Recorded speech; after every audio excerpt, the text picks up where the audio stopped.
On a un jeune chauve aujourd'hui. Ouais, good, on est pareil, man. Let's go. On s'est appelé juste avant.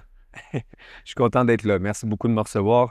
Tu as eu une certaine transformation dans les dernières années. Puis c'est très inspirant parce que c'est des choses qu'on va toucher pendant la conversation, j'ose espérer, mais on a vu que un des plus gros problèmes en ce moment chez les jeunes hommes, c'est une espèce de quête d'identité. Puis je pense que tu te retrouves avec ça, puis c'est très inspirant.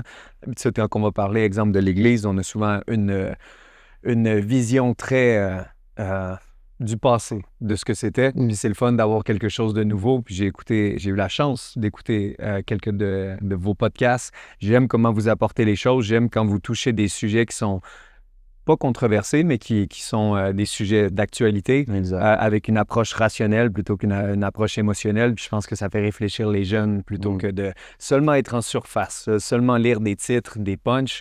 Donc, merci à vous de me recevoir. Puis je suis très content d'être ici. À quel point ça te tient à cœur, les jeunes?